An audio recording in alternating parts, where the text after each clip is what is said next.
تب بھی یہ عمل جب آپ کریں گے تو اس کا اثر اس عمل سے ختم ہو جائے گا انشاءاللہ الرحمن، اور جس نے بھی تعویذ اور جادو کیا ہوا ہے اس کا جتنا بھی اس نے محنت کی ہے تمام محنت اس کا بیکار چلا جائے گا۔ اب اگر تعویذ یا جادو ہے تو اس کو ختم کیسے کریں، یہ سب سے اہم بات ہے۔ لیکن اس سے پہلے آپ لوگوں سے ایک گزارش ہے کہ اگر آپ ہمارے چینل پر پہلی بار یا آپ نے ابھی تک سبسکرائب نہیں کیا ہمارے چینل کو، سب سے پہلے چینل کو سبسکرائب کریں، ساتھ میں گھنٹے والا بٹن بھی دبا دیں، اور اس ویڈیو کو آپ لائک بھی کریں گے، اس کو آپ شیئر بھی کریں گے دوستوں کے ساتھ، رشتہ داروں کے ساتھ، تاکہ کوئی اور بھی اس سے فائدہ اٹھا سکے۔ اچھا، تو عمل کی طرف چلتے ہیں۔ تو ہم نے یہاں پر کچھ عمل کرنے ہیں، 2 عمل کرنے ہیں۔ تو ایک نمبر عمل ہم یہ کریں گے کہ سورہ بقرہ جو قرآن کریم کی دوسری نمبر پر صورت ہے، پہلے نمبر پر سورہ فاتحہ اور دوسرے نمبر پر سورہ البقرہ۔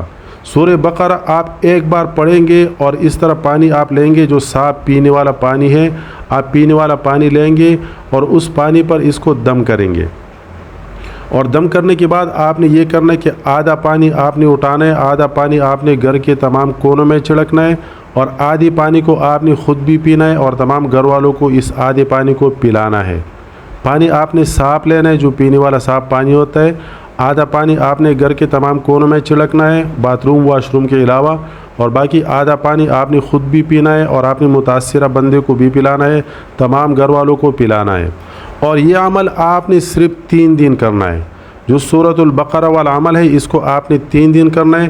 اس کے بعد چلتے ہیں دوسرے نمبر پر عمل کون سا کرنا ہے۔ دوسرے نمبر پر آپ نے یہ کرنا ہے کہ سورہ بقرہ کا پہلا اور آخری رکوع، یعنی جو پہلا رکوع ہے اور جب آخری رکوع ہے، بیچ میں آپ نے نہیں پڑھنا، پہلا رکوع آپ نے پڑھنا ہے اور آخری رکوع آپ نے پڑھنا ہے، اور اس کو بھی پانی پر دم کرنا ہے، اور اس میں سے بھی اسی طرح آپ نے کرنا ہے کہ آدھی پانی کو گھر کے تمام کونوں میں چھڑکنا ہے اور آدھی پانی کو اٹھا کے آپ نے پینا ہے۔ پانی بالکل آپ کا صاف ہونا چاہیے، پینے والا پانی ہونا چاہیے۔ تو آدھے پانی کو آپ نے خود بھی پینا ہے اور تمام گھر والوں کو بھی پلانا ہے۔ اور اس عمل کو جو دوسرے نمبر پر ہے اس کو آپ نے کرنا ہے 41 دن۔ 41 دن آپ نے اس کو روزانہ کرنا ہے۔ اس میں بھی ناغہ بالکل نہیں چاہیے، اس میں آپ ناغہ نہیں کر سکتے۔ اور یہ عمل 2 بندے بھی کر سکتے ہیں۔ 2 بندے کا مطلب یہ ہے کہ اگر ایک بندہ یہ عمل کرے اور کسی دن وہ کام پہ چلا جائے، یا مطلب اس کے پاس ٹائم نہ ہو یا کوئی بھی کسی صورت کی وجہ سے، تو دوسرا کوئی بھی بندہ اس کی جگہ یہ عمل مکمل کر سکتا ہے، آگے اس کو کنٹینیو کر سکتا ہے۔ اچھا ناظرین، اس عمل کے دوران ایک بہت ضروری بات جس کا آپ نے بہت زیادہ خیال رکھنا ہے، اور یہ عمل آپ نے مکمل کرنا ہے۔ اس عمل کے دوران ایسا بھی ہو سکتا ہے کہ گھر میں کوئی بھی بندہ یا کوئی بھی بندی یا آپ کے رشتہ دار جاننے والوں میں سے کوئی بھی بندہ آ کے آپ کو اس عمل کرنے سے روکے گا، آپ کو کہیں گے کہ نہیں کسی عامل کے پاس چلنا ہے، کسی مولوی کے پاس چلنا ہے، آپ نے یہ عمل چھوڑنا ہے، یہ عمل کام کا نہیں ہے، اس سے کام نہیں ہوگا، اور یہ اور وہ، یعنی بہانہ بنا کر آپ کو اس عمل سے سائڈ پہ کرنا ہوتا ہے۔ تو یہ شیطانی اثرات ہوتے ہیں آپ کے گھر میں۔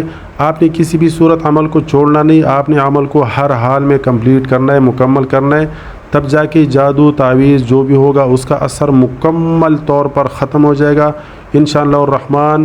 آپ اللہ تعالیٰ کی ذات پر بھروسہ کریں، یقین کریں، اور یہ قرآنی علاج ہے، قرآنی وظائف ہے، قرآنی طریقہ ہے۔ انشاءاللہ الرحمن آپ کو 100% مکمل طور پر آپ کو اس کا فائدہ ملے گا اور آپ کا کام ہو جائے گا۔ جی، تو اب بات کرتے ہیں کہ اس عمل کے لیے آپ کو اجازت درکار ہے یا نہیں، کیونکہ آپ جب بھی کوئی عمل کرتے ہیں، کوئی وظیفہ کرتے ہیں، تو اس کے لیے آپ کو اجازت کی ضرورت ہوتی ہے، یعنی آپ کو اجازت درکار ہوتی ہے۔ تو اس کے لیے آپ کو یہ اجازت ہے کہ آپ نے حسب توفیق، یعنی جتنا آپ کا بس چلے، آپ نے 3 دن تک صدقہ دینا ہے۔ صدقہ کسی ضرورت مند انسان کو دینا ہے، صدقہ ایسے بندے کو کبھی نہیں دینا جس پہ آپ کا نام ہو جائے۔ صدقہ آپ نے ایسے دینا ہے کہ اگر آپ سیدھی ہاتھ پہ صدقہ دے تو دوسرے الٹے ہاتھ کو پتہ ہی نہ چلے کہ اس نے صدقہ دیا یا کچھ اور کام کیا، کچھ اور عمل کیا۔ اور اس کے بعد آپ نے اس ویڈیو کو سب سے پہلے تو شیئر کرنا ہے، جتنا بھی آپ لوگوں سے ہو سکتا ہے، اپنے فیس بک میں، اپنے واٹس ایپ میں آپ نے اس کو شیئر کرنا ہے۔ فیس بک پیجز میں آپ اس کو شیئر کریں، اپنے واٹس ایپ گروپ میں اس کو شیئر کریں، تاکہ اور بھی لوگ اس سے فائدہ اٹھا سکیں، کیونکہ یہ ایسی پریشانی ہے کہ بہت سارے لوگ اس سے بہت زیادہ پریشان رہتے ہیں۔ اور اس کے بعد اگر آپ نے ہمارے چینل کو سبسکرائب نہیں کیا تو پلیز چینل کو سبسکرائب کریں، کیونکہ ہمیں بہت زیادہ خوشی ہوتی ہے جب آپ ہمارے ویڈیو کو لائک کرتے ہیں اور ہمارے چینل کو آپ سبسکرائب کرتے ہیں۔ ہمارے سبسکرائبر جب بھی بڑھتے ہیں تو ہمیں خوشی ہوتی ہے، کیونکہ ہماری اسلامی بھائی چارہ بڑھتا جا رہا ہے اور لوگوں کے پاس ہمارا میسج پہنچ جاتا ہے۔ تو ہم کوشش کرتے ہیں کہ اس چینل پر ایسے بہت سارے معلوماتی ویڈیوز، وظائف والے ویڈیوز اور دعاؤں والے ویڈیوز ہم لوگ شیئر کرتے ہیں آپ لوگوں کے رہنمائی کے لیے اور آپ لوگوں کے فائدے کے لیے۔ ہماری دعا ہے کہ ہمارے گھروں میں اور آپ تمام لوگوں کے گھروں میں جتنی بھی مشکلات ہیں، جتنی بھی پریشانیاں ہیں، چاہے وہ مالی پریشانی ہو، چاہے وہ رزق کی تنگی ہو، چاہے وہ گھر میں برکت نہ ہو، چاہے دوسری کسی بھی قسم کی پریشانی ہو، کسی کے گھر میں کسی بھی قسم کی بیماری ہو، کسی کے والدین یا کسی کے بچے، کسی کی بیوی یا شوہر بیمار ہو، اللہ تعالیٰ ان کے تمام پریشانیاں دور فرما۔ اللہ تعالیٰ آپ تمام لوگوں کے حال پر خصوصی رحم و کرم عطا فرما۔ آمین ثم آمین۔ السلام علیکم ورحمۃ اللہ وبرکاتہ۔